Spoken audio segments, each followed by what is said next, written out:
नमस्कार। शुरुआत करने जा रहे हैं आज हम लोग फिर voice, important voice for HSLC and HS final examination. दोनों में प्राय कॉमन गिरने का चांसेस है। दोनों क्लास का मैंने इसमें सामूहिक रूप से दिया ताकि कहीं वीडियो में सबका काम हो जाए।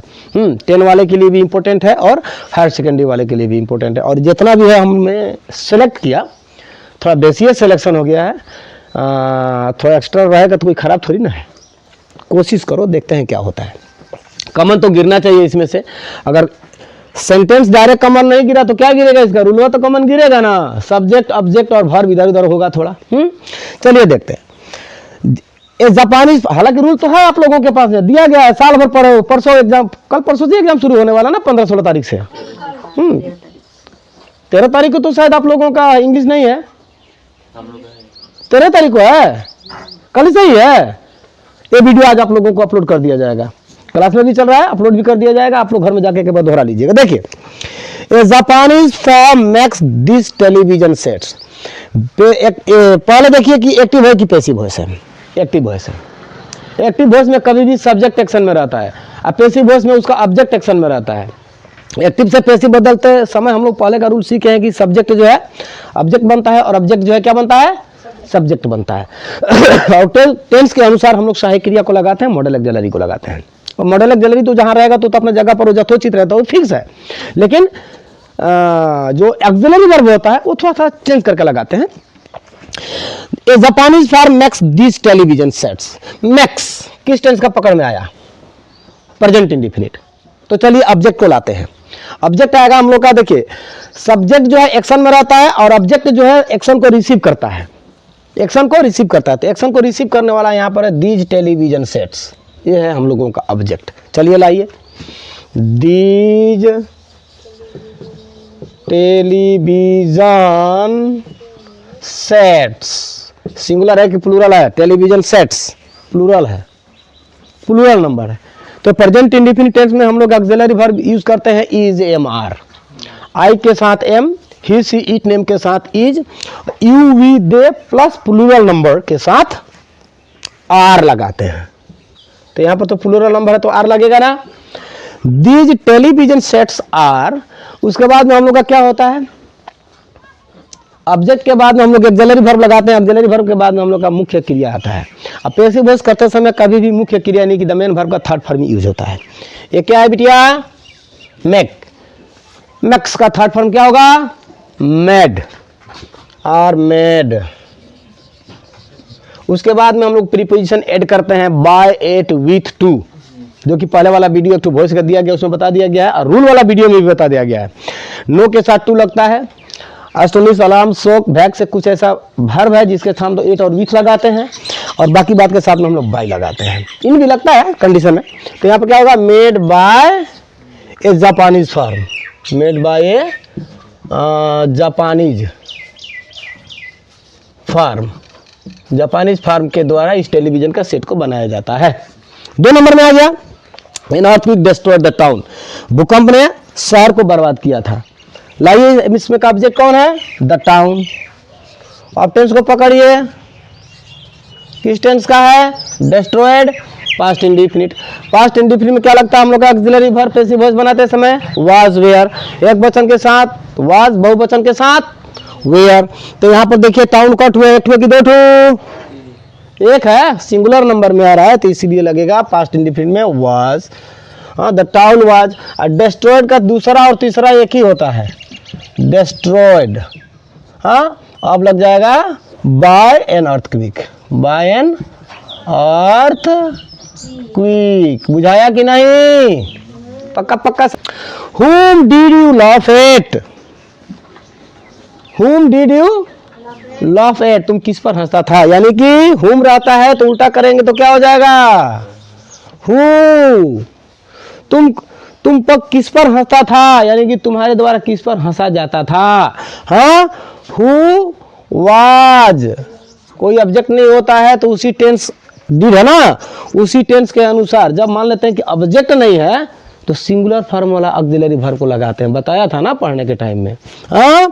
हु वाज लाफ्ड, डिड खत्म, हु वाज लाफ्ड। और ये जो ग्रुप वर्ब है भैया लव एट, ये अपना संगतिया को नहीं छोड़ेगा, एट यहीं रहेगा, बाय उसके बाद लगेगा। हाँ, who was loved at by, subject कौन है? यू। ये सब इंपॉर्टेंट है इस साल के लिए, question mark. He was taught this in his boyhood.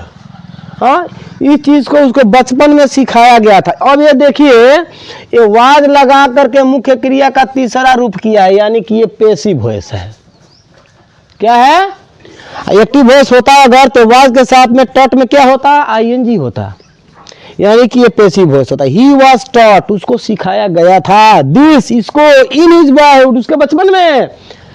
तो ये पहले बताओ, उसके बचपन में कोई तो सिखाया होगा ना। बोले थे ना ओमिशन ऑफ द एजेंट वाला में क्या होता है कि सब्जेक्ट अपने से ढूंढना पड़ता है, ऑटोमेटिक वो भाव प्रकट होता है।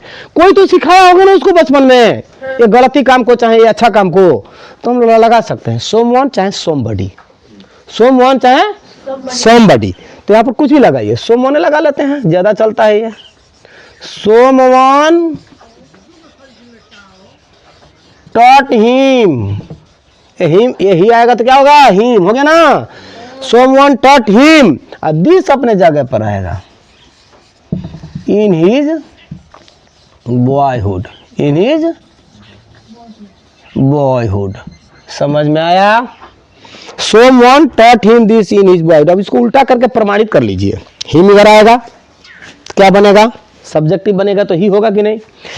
ये देखा जा रहा है कि टॉट यानी कि पास्ट इंडिफिनिट का है, तो वाज होगा कि नहीं ही के साथ? थर्ड फॉर्म तो होगा ही। दिस अपने जगह पर आएगा, इन हिज बॉयहुड। क्लियर? दूसरा देखिए, शट द डोर, दरवाजा को बंद करो। ये कौन सा सेंटेंस हो गया? इंपरेटिव हो गया। तो इंपरेटिव में हम लोग क्या लगाते हैं? लेट लगाते हैं, चाहे you are told, you are asked, you are requested, according to the pattern of the sentence के पैटर्न और भाव के अनुसार, अर्थ के अनुसार हम लोग लगाते हैं। तो यहाँ पर हम लोग का अप्रोप्रिएट हो रहा है let, let the door be shut, shut shut, सट का सटेड मत लिख देना, सट सट सट, ये तीसरा रूप ऐसा ही होता है। ठीक है? कहीं भी देखना यू टी से, है ना, यू से कोई अगर फॉलो रहता कॉन्सोनेंट ना उस वर्ब में, जैसे कि है हम लोग का पुट, पुट है ना, पुट है, this consonant followed by vowel, तो इसका रूप नहीं बदलेगा, पुट पुट पुट रहेगा। ठीक है? और जब इसमें आईएनजी रहेगा ना, आईएनजी जब जोड़ना होता है, तो यही सही सेंटेंस जो कि यू से चाहे किसी वोवेल से अगर फॉलो किया रहेगा कॉन्सोनेंट, तो आईएनजी लगाएंगे तो डबल टी होता है, पुटिंग। ठीक है? Or even, run, running. ठीक है? बाद में हम लोग इसके बारे में जाएंगे, इस टॉपिक पर हम लोग नहीं जाएंगे अभी फिलहाल। तो ये shirt shirt shirt, U T रहेगा तो समझ लो उसका फॉर्म नहीं बदलता है, वही रहेगा, put put put, shut, shirt shirt shirt, hut hut हट, हाँ, कट कट कट, CUT। ठीक है? अब देखो, shut the door, late the door be shut. Clear? उसके बाद में आ गया फुटबॉल इज प्लेड एवरीवेयर। भैया देखो एक और आ गया मामला, football is played everywhere. Football चारों तरफ खेला जाता है। खेलता कौन है? तुम लोग। तो तुम लोग तो पूरा स्पेसिफिक हो गया ना, तुम ही लोग खेलते हो, बाकी लोग नहीं खेलते हैं। हम लोग भी अगर हो गया तो हम लोग तो स्पेसिफिक हो गया, तुम लोग नहीं खेलते हो। यानी कि सभी लोगों के लिए कहने के लिए हम लोग पीपुल लगा देंगे, तो तुम लोग, हम लोग, सभी लोग आ जाते हैं ना। तो ये भी पैसिव है सर। फुटबॉल इज प्लेड, देखो इज लगा करके मुख्य क्रिया का तीसरा रूप किया है। इज लगा के तो वर्ब में आईएनजी होने से तो होता है ना, पार्टिसिपल होना पड़ता है, तब जाकर के वो असर्टिव होता है, अच्छा एक्टिव होता है। तो ये तो ऑलरेडी पैसिव है ना, इज प्लेड लगा दिया। तो हम लोग कर्ता को ढूंढेंगे, यहाँ पर कर्ता को लगाया नहीं है, लुकवा कर देता है, प्राय एग्जाम में सब देता है। सब्जेक्ट क्या लगाएंगे हम लोग अपने से? People. Yes, people play. First form में आ जाएगा ना, प्रेजेंट इंडिफिनिट का है ना, इज एमा तो प्रेजेंट इंडिफिनिट में ही लगाया जाता है ना। पीपल प्ले फुटबॉल, अब बाकी बात लिख दो, एवरीवेयर, और नीचे वाला को अपने से बनाइएगा। Do the work immediately, follow this here. कहाँ है? तो दिया था मैं, कहाँ गया भाई? यही है 6 नंबर में, 5 नंबर में। Shut the door, same formula, let the work be done immediately, let the work be done immediately. और 2-4 एग्जाम्पल देते हैं इस वीडियो में। देखिए, सी हैंडेड मी द लेटर, ये प्राय हम लोगों का पास्ट इंडिफिनिट में देता है। सी हैंडेड मी द लेटर, ये तो एक्टिव वॉइस है, देखिए यहाँ पर दो ऑब्जेक्ट है, इसको बोलते हैं रिटेन ऑब्जेक्ट। पहले वाला वीडियो में भी भोज कर दिया था जो इंपॉर्टेंट क्वेश्चन जो दिया गया है, ये क्लास 10 और फाइनल ईयर एचएस का, हायर सेकेंडरी का, दोनों के लिए काम करेगा। तो पहले इसको हम लोग ले लेते हैं, पहले चलिए आई ले लेते हैं। आई किस टेंस का है? पास्ट इंडेफिनिट का। आई के साथ क्या लग जाएगा पास्ट इंडेफिनिट में? Was. I was handed, verb आ गया, हैंडेड द लेटर बाय हर।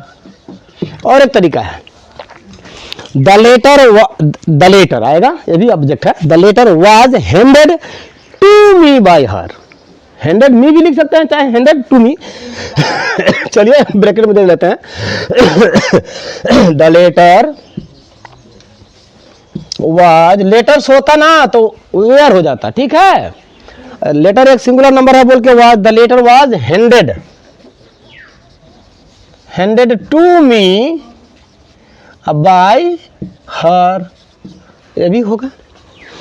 उसके बाद है the stranger made an attempt to break into the house. प्रयत्न किया था घर में ढुकने का एक राही, अनजान व्यक्ति। तो यहाँ पर देखिए ऑब्जेक्ट क्या है? सब्जेक्ट जो है द स्ट्रेंजर है, ये वर्ब हो गया। एन अटेम्प्ट मेन ऑब्जेक्ट है। चलिए तो ऑब्जेक्ट को लाइए। एन अटेम्प्ट, एन अटेम्प्ट, एक ठो अटेम्प्ट है ना, दो ठो है, एन लगाया हुआ है, यानी कि सिंगुलर नंबर है। An attempt was made, attempt was made to break into the house, house by the stranger. ये प्राय रिपीट किया हुआ सेंटेंस है, by the stranger, full stop. हो गया। पास्ट इंडेफिनिट का है, an attempt was made to break into the house by the stranger. उसके बाद वाला जो सेंटेंस है, हाँ ये मजे का है। The student was told to leave the room. छात्र को कहा गया था रूम को छोड़ दो। बात अब यहाँ पर आ रहा है कि स्टूडेंट वाज टोल्ड लगाया है। वाज टोल्ड, वाज के साथ में तो वर्ब में आईएनजी होना चाहिए। वाज के साथ में वर्ब का थर्ड फॉर्म किया, यानी कि साफ जाहिर हो रहा है कि कौन सा वॉइस है, ये पैसिव वॉइस है। तो स्टूडेंट को रूम से निकलने के लिए कौन कहेगा? तुम्हारा पेरेंट्स। यहाँ पर स्टूडेंट कहाँ पर, यानी कि स्टूडेंट कहाँ पर मामला चलता है? स्कूल में ना। तो स्कूल में कौन बोला होगा? टीचर होगा, नहीं तो कोई मैडम बोला होगा। तो लिख सकते हैं हम लोग यहाँ पर सब्जेक्ट, ऑटोमेटिक सब्जेक्ट का आविर्भाव हो रहा है कि नहीं हो रहा है? तो क्या हो जाएगा भैया? द टीचर वाज खत्म हो जाएगा ना, एक्टिव वॉइस करेंगे तो वर्ब का कौन सा फॉर्म आ जाएगा? Second form. The teacher told the teacher, यानी कि student. The teacher told the students, students नहीं, स्टूडेंट ही एक ही है। To leave the room, to leave the room. कोई समस्या है ना, कहीं गलती है? The teacher told the students to leave the room, correct चलेगा। उसके बाद है he was found guilty of the murder. वह मर्डर का दोषी पाया गया था। ये भाई मर्डर का बारे में इन्वेस्टिगेशन कौन करता है? पुलिस। यहाँ पर देखिए वाज के साथ में फाउंड लगाया है, यानी कि ये भी पैसिव वॉइस है। तो अपने आप से आविर्भाव लाइए कि सब्जेक्ट क्या हो सकता है? पुलिस ना हो सकता है, हाँ, डिफेंशियल डिपार्टमेंट, यानी कि he was found guilty of the murder, यानी कि द पुलिस। हो गया। वाज खत्म, सेकेंड फॉर्म यही होता है, हाँ, फाउंडेड नहीं होता है। द पुलिस फाउंड, यहाँ पर जो ये ऑब्जेक्ट जो बना है सब्जेक्ट, यहाँ पर जाकर फिर ऑब्जेक्ट बनेगा तो क्या हो जाएगा? Found him, found him. उसके बाद लिख दो guilty of murder, guilty of GUILTY, guilty of murder. समझ में आ गया? ही इज एक्सपेक्टेड सून, वह उसका शीघ्र ही आशा किया जाता है। तो स्टूडेंट जब मान लेते हैं कि मैं पढ़ाता हूं, तो मैं किसकी आशा में बैठता हूं? बच्चों की आशा में बैठता हूं, यानी कि हम लोग भी लगा सकते हैं। मैं ही इज एक्सपेक्टेड सून, उसको शीघ्र ही आशा किया जाता है आने का ना। कौन कर रहा होगा?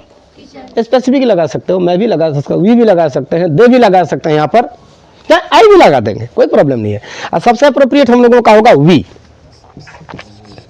एक किस टेंस का इज लगाकर एक्सपेक्टेड किया है, पैसिव वॉइस है ना, तभी तो हम लोगों ने अपने सब्जेक्ट को लाया यहाँ पर वी। तो वी, ई हटेगा कि नहीं हटेगा, ई हटेगा कि नहीं हटेगा, ये उड़ गया। ये जो एक्सपेक्ट है इसका कौन सा फॉर्म हो जाएगा, एक्सपेक्टेड का एक्सपेक्ट, वी एक्सपेक्ट। और यहाँ पर जो ऑब्जेक्ट, यहाँ पर सब्जेक्ट जो है यहाँ पर ऑब्जेक्ट बनेगा ना, अब क्या हो जाएगा, वी एक्सपेक्ट हिम सुन, ठीक है।